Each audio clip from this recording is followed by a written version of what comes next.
pessoal, tudo bem com vocês? Eu sou o professor Jefferson e este é o programa Saberes em Casa para a EJA do ciclo 2. Eu espero que vocês estejam bem, né? No programa de hoje nós vamos iniciar uma conversa sobre o território do educando da EJA, o seu território. Eu quero convidar vocês a embarcarem num túnel do tempo, isso mesmo, um túnel do tempo, para que possamos entender aí um pouco mais a nossa história, a história da EJA em Guarulhos, né? Tá preparado aí? Aperta os cintos, tá? Bom, vamos desembarcar no início dos anos 70. Olha, anos 70. Em Guarulhos, foi uma época, falando de EJA, que se extinguiu o Mobral. Quem se lembra desse nome? Sabem o que era? O que era Mobral? Mobral?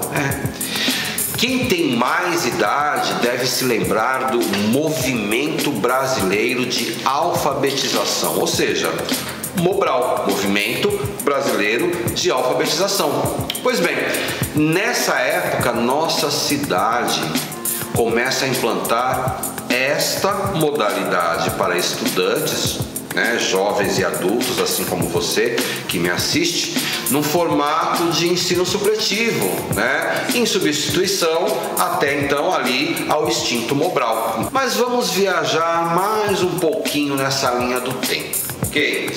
Vamos agora para o ano de 2001, onde se tem a proposta de colocar o ensino regular de jovens e adultos, mas só que com uma diferença, vinculado à educação profissionalizante.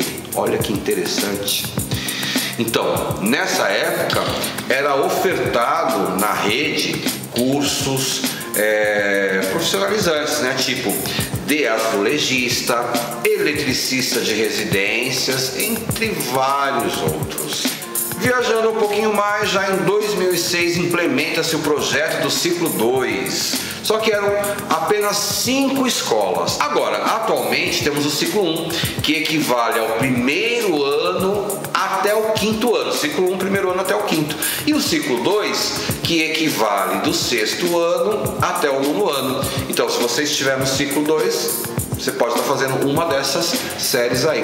Essas mudanças ocorreram por um motivo, para tornar o ensino da EJA aqui em Guarulhos cada vez melhor, ou seja, um ensino de qualidade. Veja só, para quem já acompanha este programa, falar de território não é tão novidade assim, né? Pois a gente já abordou este assunto por diversas vezes, né? Esta temática, falar de território, nesse sentido, é abordar muito mais sobre esta identidade dos sujeitos da EJA, né? É falar de vocês, estudantes. A educação de jovens e adultos, enquanto modalidade de estudos, tem suas especificidades, né? Tem suas peculiaridades, né? O que eu quero dizer é que a EJA, aonde você estuda, por exemplo, ela é pensada de uma forma muito especial, né? E ela é pensada para atender às suas necessidades, ok? Nesse processo de aprendizagens, para que você não só conclua os seus estudos, que é muito importante, isso é muito importante, dentro desse período curto, são 6 meses para você concluir uma etapa, né? O que nós chamamos assim de semestral, mas também que você consiga entender como você é importante no contexto social em que você vive, que você entenda que todas as experiências que você traz nessa trajetória da vida, né, que te trouxe até a escola, também é aprendizado. né? Tudo isso é muito válido, né? E importante para que você se sinta pertencente nesse território. E é desse território que nós falamos, né?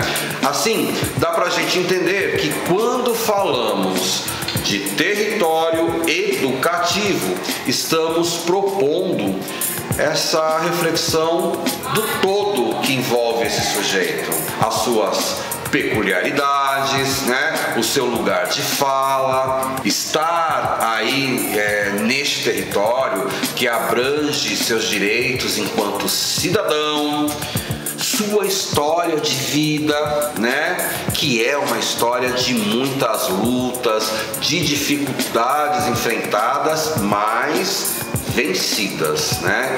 E infinitas, não é verdade? O estudante da EJA, o educando da EJA é diferenciado. Por quê? Porque ele já carrega uma bagagem de mundo, a experiência de mundo dele é muito importante. Vocês sabem o que isso quer dizer? Tem estudantes na EJA que são pedreiros, né? Ou mesmo ajudantes de pedreiros. Mesmo não sabendo a tal matemática, né, convencional, que é sim importante, mas também tem um grau de importância elevada a vivência do mundo. Esse pedreiro é capaz de informar a quantidade certa de piso para colocar em um espaço. Olha só que interessante. Sem mesmo saber fazer cálculo de área, por exemplo, que é um assunto da matemática. Quanto vai, ele calcula quanto vai de rodapé sem saber a fórmula de comprimento de uma figura geométrica. Só no olhar. Essa mesma pessoa, quando chega na EJA, fala que não sabe matemática, mas só que aplica matemática a toda hora. Olha um outro exemplo, a dona de casa que tem que se virar no orçamento, eita, agora mais do que nunca, né? Procurando preços mais baratos, fazendo pesquisa em supermercado, em feira, com uma determinada quantia e sabendo quanto recebe de troco no caixa, por exemplo. Não é verdade? Dinheiro é uma coisa que todo mundo sabe mexer, né? Muitos têm habilidades para arte, por exemplo, sem nunca ter frequentado um banco de escola. Quantos artistas aí que produzem, né? Mas nunca passaram pela escola. Essa diversidade apresentada por cada um de nós na EJA é gratificante para nós, professores. O professor da EJA, a maior parte já trabalhou o dia inteiro e está aí à noite, né, com você, né? Para quê? Para sentir essa troca de informações, onde nós também, enquanto professores, aprendemos muito. Nós aprendemos muito com vocês. A pergunta cuja resposta nós, professores da EJA, até já sabemos a resposta, mas assim, o que te levou a retomar os seus estudos? Você já pensou nisso? A resposta com certeza está nessa vontade que você, educando, tem de recuperar os espaços no tempo de sua vida. Será? Esses espaços que foram interrompidos aí por uma diversidade de prioridades que precisavam mais da sua atenção naquele momento. E aí, por conta disso, você parou os estudos, né? Ou porque a necessidade de atender a família, por exemplo, o trabalho foi prioridade naquele tempo, precisava trabalhar, não dava tempo de estudar, né? Quantos casos já ouvi de alunos assim, né? Mas o que importa, gente, é que hoje você está aí próximo de concluir esta etapa da sua vida e elevar a sua escolaridade. Importante também é que seu tempo na escola não seja somente tempo na sala de aula, né, onde se troca conhecimentos, tá? Mas que esse tempo se estenda para além das paredes da sala de aula. tudo bem? Que o seu tempo se estenda para que você seja o grande protagonista da sua história de vida, né? Para que você seja um cidadão protagonista e ativo no espaço da sua comunidade. Isso é muito importante, tá?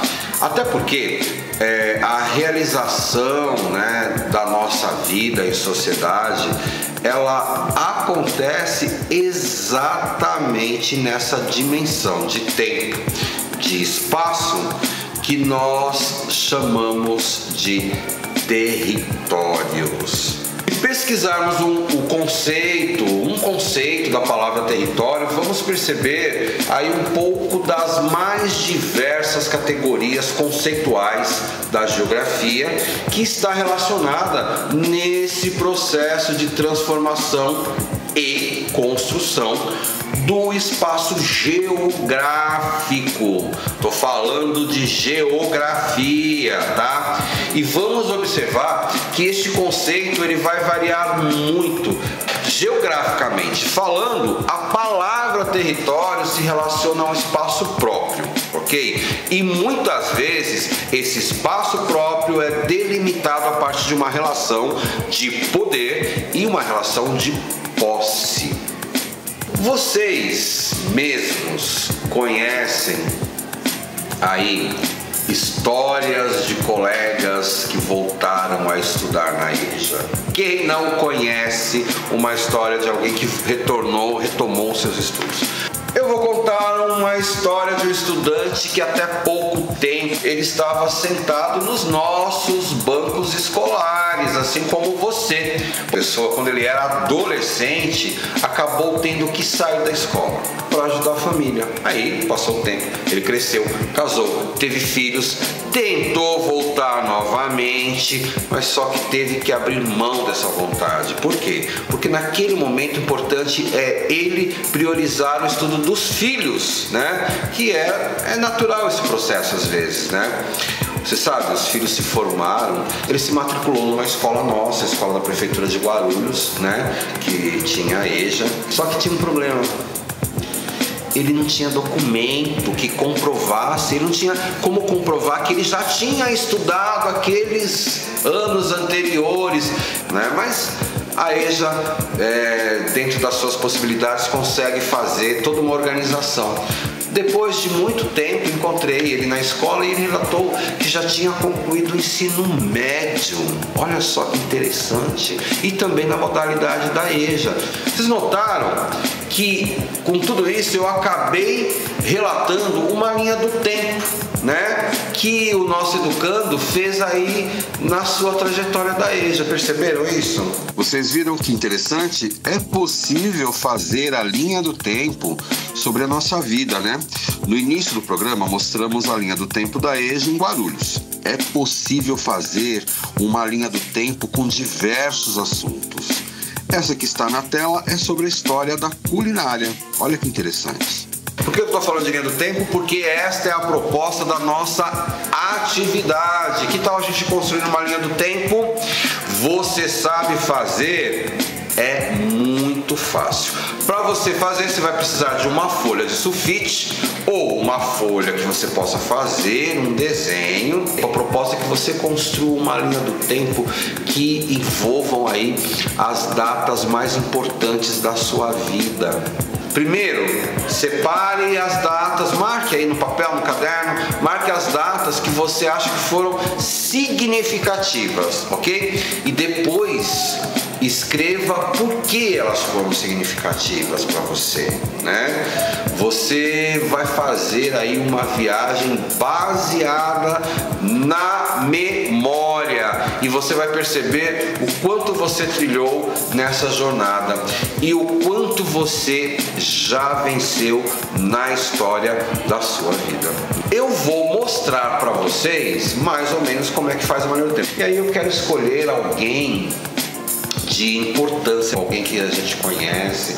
Tô pensando aqui numa música e aí eu tô pensando num artista brasileiro chamado Luiz Gonzaga. Você conhece? Pois é. eu vou pesquisar e a gente vai montar juntos. Papel em branco, eu vou começar a fazer uma linha, né? Aqui vai ser o início e aqui vai ser o final da nossa linha do tempo. Aqui eu vou começar a fazer. Eu fui nas minhas pesquisas lá e vi que a história do Luiz Gonzaga, ela começa em 1912 e daqui pra frente eu vou fazer o resto. Eu já mostro pra vocês como é que ela ficou. Aí está a nossa linha do tempo da vida de Luiz Gonzaga. Eu tenho todas as datas aqui, datas importantes, de momentos importantes da vida dele, assim como você pode fazer a sua linha do tempo com as datas importantes para você. Em toda a linha do tempo, temos que escrever a data e também o que houve de significativo nela.